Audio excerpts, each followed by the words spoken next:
The winter of 1937 in the Siberian taiga was unusually harsh. The snow beneath their feet was almost as deep as a man in places, and every step became a test of strength and endurance. Ivan Mikhailov, an experienced hunter and guide, was heading with a small group of colleagues to the northern regions, where local hunters had recently reported a strange discovery. They spoke of a stone figure protruding from the snow, which, according to eyewitnesses, retained heat, as if alive. Arriving at the site, Ivan immediately sensed that the object was unusual. The figure was human-shaped, with clearly defined features, and its surface was smooth and hard, as if polished. Touching it with his hand, Ivan felt a warmth that could not have arisen in such conditions. Instruments recorded an anomaly. The temperature beneath the snow around the figure was several degrees higher than the surrounding environment, and the density of the material did not correspond to that of stone. Ivan began recording data, understanding that any hasty move could result in tragedy. Tension immediately arose within the group. One of the hunters suggested trying to move the figure. Another suggested immediately reporting the discovery to the nearest settlement. Ivan decided to remain cautious, observe, measure, and record everything before taking physical action. This decision prevented immediate intervention, but created the first underlying conflict. The participants began to doubt their leadership and fear the object might be dangerous. Ivan demonstrated his past experience through actions, not words. Earlier, during a rescue operation, his miscalculation had led to the death of a man. Now, he carefully delegated responsibilities, verified every step, and recorded the slightest changes in the state of the figure and the surrounding snow. His caution created temporary stability, but simultaneously placed a hidden pressure on him and the group. Each member understood that any false move could be fatal. The first day was filled with observations and measurements. The snow around the figure was denser than usual, the movement slowed, and the participants' psychological tension grew. They argued about the figure's lifelike nature, the accuracy of the instruments, and who was right and who was wrong. Ivan recorded these observations, understanding that internal tension was the first test. The initial decision, not to physically intervene, but to observe, created a chain of future risks, hidden contradictions, growing pressure on the participants and on Ivan himself, laying the foundation for the inevitable escalation that would follow. On the second day of the expedition, tension increased significantly. From the first hours, the participants sensed that conventional research methods were failing. The figure continued to retain heat, the instruments recorded strange temperature fluctuations, and the density of the material remained unpredictable. Ivan Mikhailov understood that every decision was now critical, and while trying to maintain control, he himself began to feel the object's pressure, a strange feeling, as if the figure were watching them and reacting to their actions. The first serious mistake occurred that morning, when one of the hunters secretly placed a small heater near the figure, attempting to test its reaction to external heat. This action caused a sharp temperature spike, melting the surrounding snow, and cracks appeared at the base of the figure. Instruments recorded anomalous fluctuations that could not be explained by the laws of physics. Ivan immediately noticed the interference and attempted to regain control, prohibiting any independent experiments, but a feeling of anxiety had already gripped everyone. Later, during the inspection, one of the hunters wandered away from the group to collect snow for analysis and disappeared. Ivan discovered that the tracks led deep into the forest and ended abruptly. Attempts to locate him were unsuccessful. This first real incident became critical for the entire group. The anomaly ceased to be simply an object of observation. It had become a risk factor capable of affecting people and the environment. The pressure on Ivan redoubled. He realized that his every decision now determined the fate of the remaining members. The group began to fragment. Some tried to rationalize the events, attributing the fluctuations in the instruments to errors or unusual properties of the stone. Others reacted emotionally, claiming the figure was alive and somehow influencing them. Ivan, seeing the growing disorganization, decided to maintain strict control. He divided up responsibilities, recording every step and measurement. He himself handled the figure only while wearing gloves, recording data and observing changes. However, the anomaly's interference became increasingly evident. Temperature and density measurements continued to yield inconsistent data. The temperature periodically rose and fell without apparent cause. The object's density changed, as if the material was subject to alien laws. The snow cover around the figure began to behave unpredictably. Movement on it became difficult, and sometimes the snow would cave in underfoot, creating additional risks. Ivan realized that any decision could worsen the situation. But failure to act would have meant losing control of the process and the potential death of the remaining participants. The psychological pressure intensified to the limit. People began to doubt themselves and each other, conflicts escalating into open debates about how to proceed.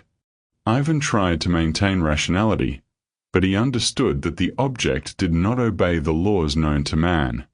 He made a choice to continue observing, recording data, and not giving in to fear, even though he recognized that this path increased the likelihood of further losses.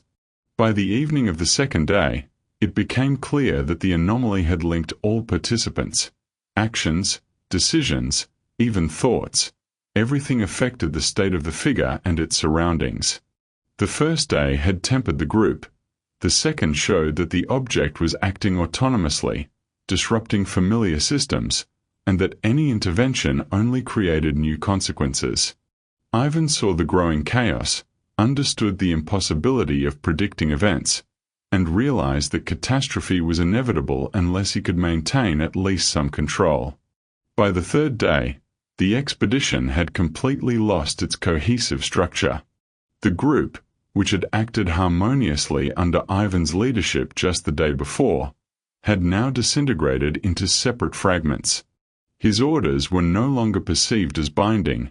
Members acted on their own initiative, ignoring his recommendations. The object, a stone figure, continued to retain heat and unexpectedly affected the surrounding environment. The snow beneath their feet would sometimes collapse, sometimes become covered with a crust of ice, and their routes no longer corresponded to known maps and measurements. Ivan felt the pressure mounting. He realized that the group's loss of coordination was a direct consequence not only of the participants' fear and fatigue, but also of the anomaly interfering with their perception. One of the hunters began keeping secret notes and covertly deleting portions of their measurements, while another concealed his observations to protect himself. Ivan attempted to regain control. He divided the remaining members into subteams for parallel observations, hoping to systematize the process and restore at least a modicum of discipline. But this decision only accelerated the disintegration of the structure. The group's fragmentation led to further errors. One sub-command unit lost its bearings and was unable to return to the main site. Another misinterpreted instrument data and attempted to move the figure, causing the snow beneath it to melt. Every attempt to regain control only increased the chaos. Ivan realized that he was no longer just a guide. He was a key element in the chain the object was using to influence the participants.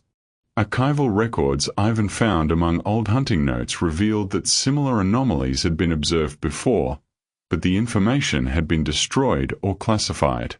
This discovery was another blow to the remaining discipline.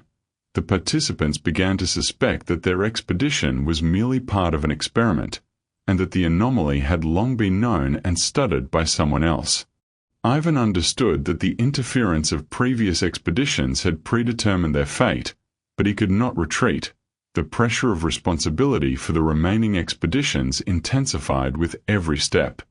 The anomaly became increasingly apparent. Temperature and density measurements became almost chaotic. Readings fluctuated without apparent cause, The object's density periodically decreased and increased, and the snow around it alternately thickened and collapsed. Any attempt to interact with the figure could have unexpected consequences, and the object seemed to respond to the participants' psychological states. By the evening of the third day, it became clear that the structure's collapse had been complete. The participants were acting independently, disappearances had increased, errors were accumulating, and the object was controlling the process from the outside. Ivan chose to continue recording the data and monitoring it as best he could, but he understood that any attempt to restore order would only worsen the situation. Every decision created new risks, and the consequences of past actions were already irreversible. The group had become a collection of isolated units, bound by anomalies, fear, and errors, and Ivan, at the center, was the only one maintaining rational thought. But even he saw that control was illusory. The object dictated the terms, and any intervention inevitably created new victims. This was the moment when the structure's destruction became final, and catastrophe inevitable. On the fourth day, the expedition reached a critical point. The group, already practically disintegrating into separate fragments, remained only tentatively connected to Ivan Mikhailov, who was still trying to maintain rationality and record data. The figure, stone and warm, maintained a surprising stability.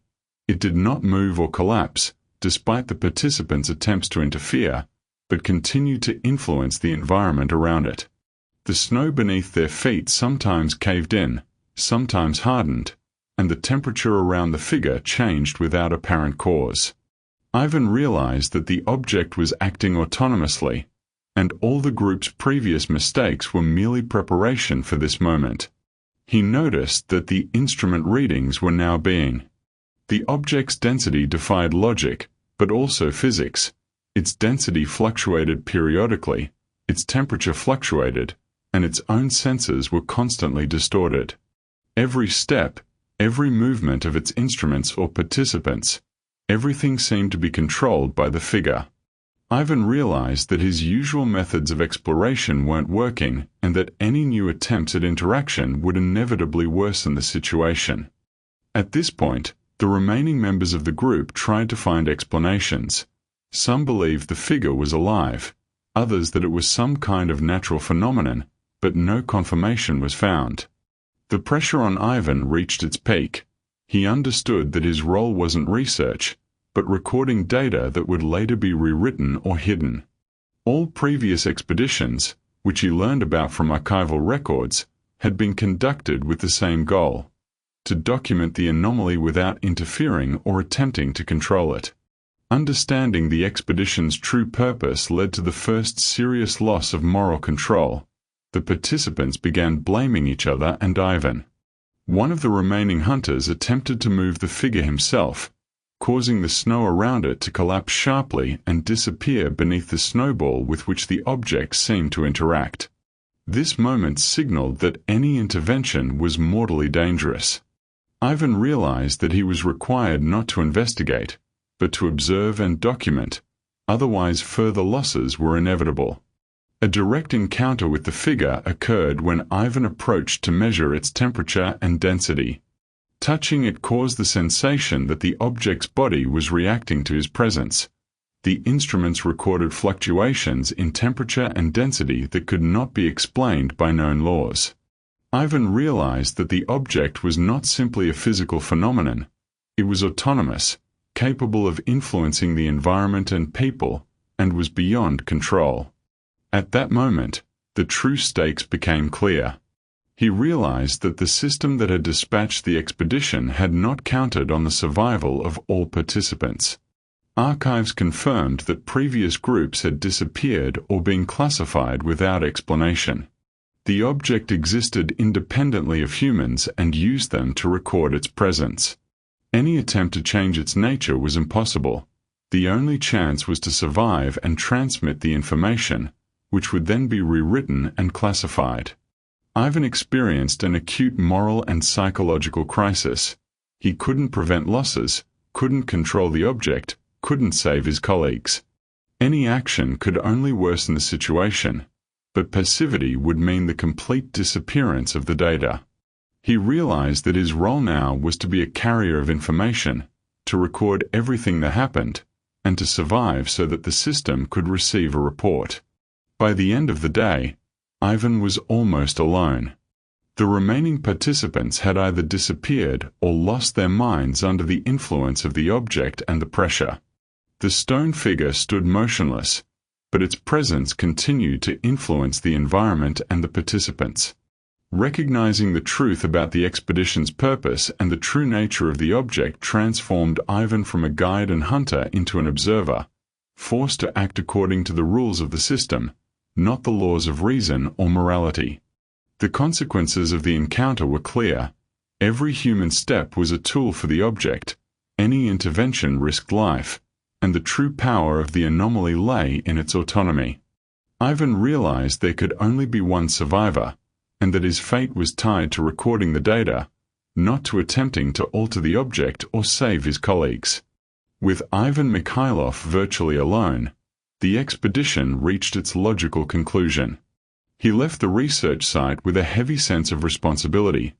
Most of the participants had either disappeared or died, and those still alive were in a state of extreme exhaustion and mental stress. The figure remained motionless, its surface still retaining its warmth, and the surrounding snow and earth obeyed the object's unpredictable logic. Every movement remained dangerous, and its impact on the environment unpredictable. Returning to base camp brought no relief. Ivan's report was accepted, but carefully reviewed and rewritten by senior expedition leaders and agency representatives. The object remained in place, covered in snow and hidden, and any further attempts at intervention were ruled out. Ivan realized his role had changed. He was no longer a researcher or a guide, but an information carrier, effectively the only one who had seen the anomaly and could transmit the data to the system. Everything that happened was subject to strict bureaucratic and security rules, and personal initiative was irrelevant. The personal cost to Ivan was enormous.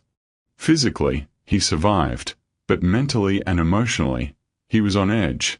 Constant tension, fear for his surviving colleagues, and the realization of his powerlessness in the face of the anomaly left a deep mark. He understood that all his work and observations would be classified, and the true nature of the object would remain unknown to the rest of the world. Any mention of what had happened could be used against him or ignored by the system. Officially, the object was classified. It was classified as an unconfirmed anomaly, recorded only in archival documents accessible to a limited number of people. All of Ivan's data was transcribed, and his personal observations were reduced to dry figures and measurements. The archival reports documented the expedition but did not reflect the true nature of the anomaly, its impact on the participants, or its autonomous behavior. The system ensured security and control over the information, leaving the object itself untouched in the depths of the taiga. Ivan tried to return to normal life, but he realized that the inability to share his experiences and the knowledge that the anomaly remained in the taiga were constantly weighing on him. Every step, every thought about what had happened brought back memories of the loss of colleagues, mistakes, and his own powerlessness. He realized that the personal cost of his experiences had become a long-term burden that could not be removed. The final aspect of the story is an open loop. The stone figure remained in the taiga, hidden by snow and forest. New expeditions may arise, but the object will continue to exist, operating according to its own laws, independent of human intervention. Ivan witnessed that human rationality and effort are incapable of changing an autonomous system. He survived, but found himself part of the anomaly's recording mechanism, with no possibility of intervention, no way to warn future participants. The last day left a feeling of ultimate isolation. The object exists beyond human control. The system uses Ivan merely as a recording tool, and the taiga and snow continue to conceal the anomaly. Nothing has changed except that one man returned to record the truth. But the truth itself remains inaccessible, and the object's influence is eternal. The story's ending creates a sense of a continuous cycle, where one man's survival is linked to powerlessness in the face of a force that cannot be understood, predicted, or stopped.